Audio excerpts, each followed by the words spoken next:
Hello, and welcome back to the channel.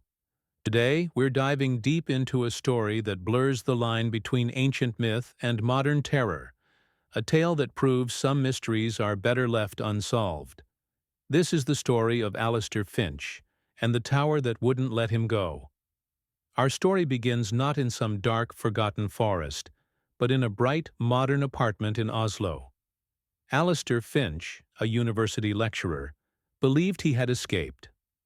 Months earlier, a research trip into the Balkan wilderness had gone horribly wrong. He'd stumbled upon something ancient, something impossible, a seamless black tower that shouldn't exist, and the terrifying creature that called it home. He ran, and somehow he made it out alive. Back in the safety of civilization, he tried to forget. He told himself it was a hallucination, a product of stress and isolation.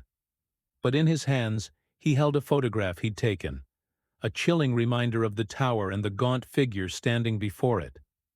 As he stared at the image, a terrible realization washed over him. He hadn't escaped. He'd been released.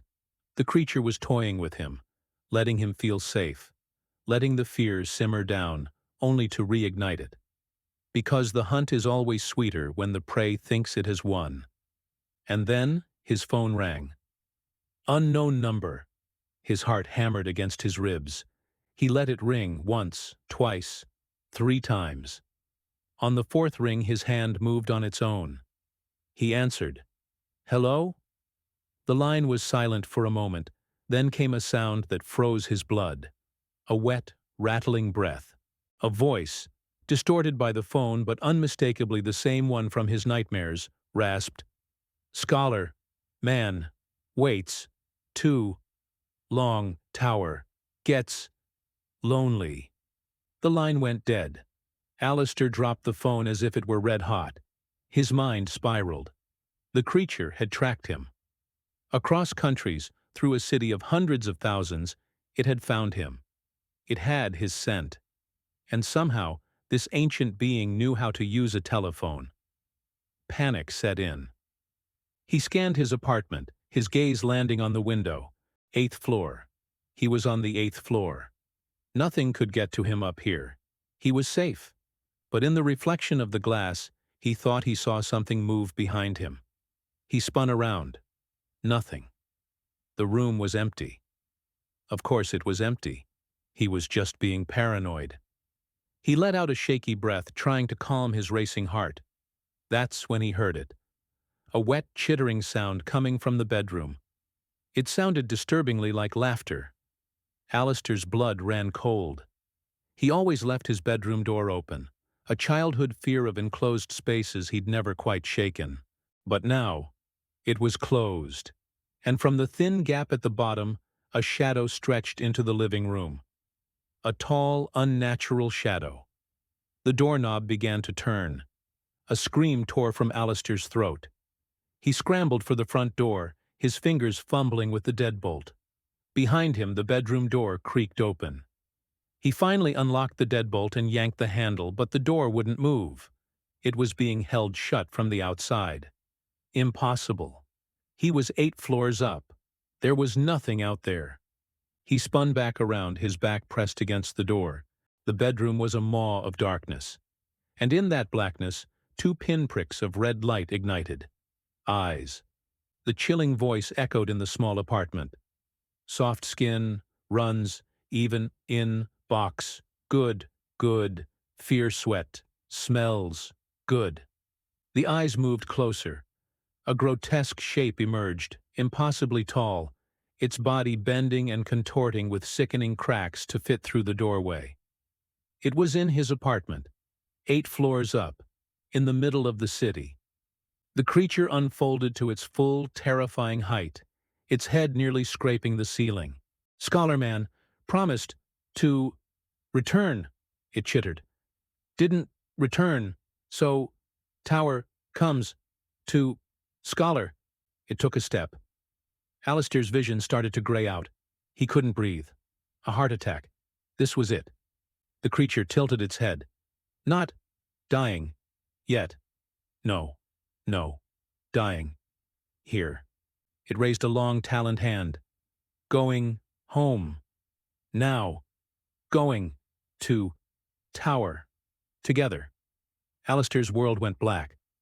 What happened next is pieced together from a chilling police report. Case 4478 NW. Officers Larson and Johansson responded to reports of screaming from apartment 8C. They arrived to find the door locked from the inside. After getting no response, they forced entry. The scene was chaotic. Furniture was overturned.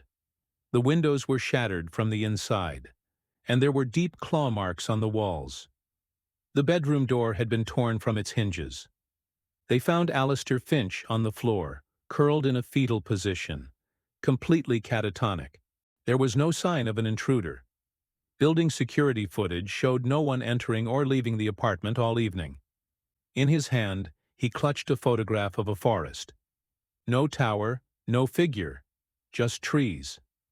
Analysts would later conclude it was either digitally manipulated or a simple case of the mind seeing patterns where none exist. Alistair was taken to a psychiatric hospital. He remained unresponsive, his only words a single repeated phrase, "It's here. It's always been here. Waiting for me. Waiting to take me home." The case was officially closed, classified as a severe mental health crisis. But the story doesn't end there. 3 weeks later, Alistair Finch escaped from the secure hospital.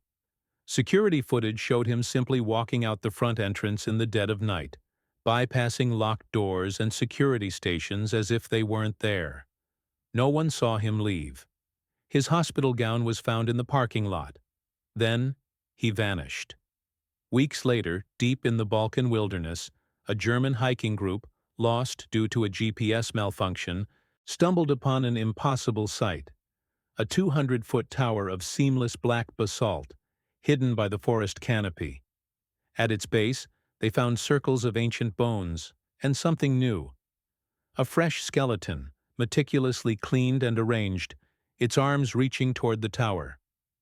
Next to it lay a tattered Norwegian passport. The name inside, Alistair Finch. The hikers fled, but when authorities arrived days later, there was nothing. No tower, no bones, no passport. Just an empty clearing. Alistair Finch was declared legally dead. His colleagues held a memorial. Life, for everyone else, moved on. But far away, in a place that only exists when it wants to be found, the story continues. Atop the black spire, the creature stands, silhouetted against the moon. In its taloned hand, it holds a stolen smartphone. It has learned. It scrolls through photos from its victims, a gallery of smiling, confident explorers who all met the same fate. It stops on a faculty page from a university website.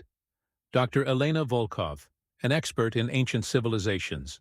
The creature now controls Alistair's old accounts. It knows that curiosity is the most potent bait for a scholar.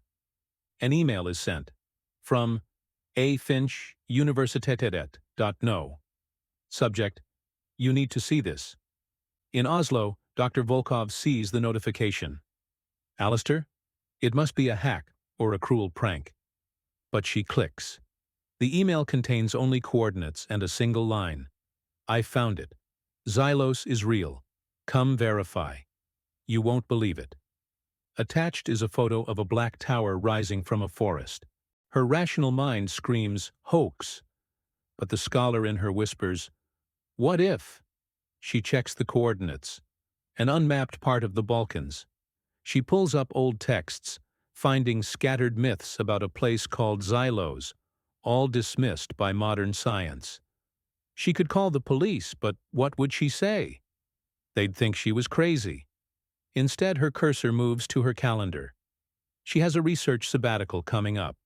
A short flight, a quick trip, just to check, just to prove it's a hoax and put the mystery to rest.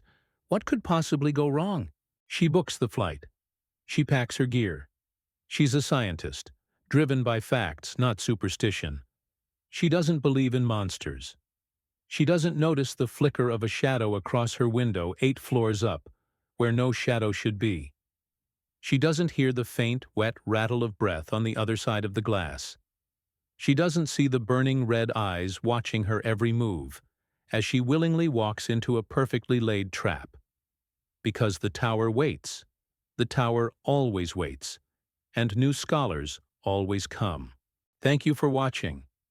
What do you think Dr. Volkov will find? Let me know your theories in the comments below. And if you enjoyed this journey into the unknown, don't forget to like, subscribe, and hit that notification bell for more stories that will keep you up at night. Until next time, stay curious, but stay safe.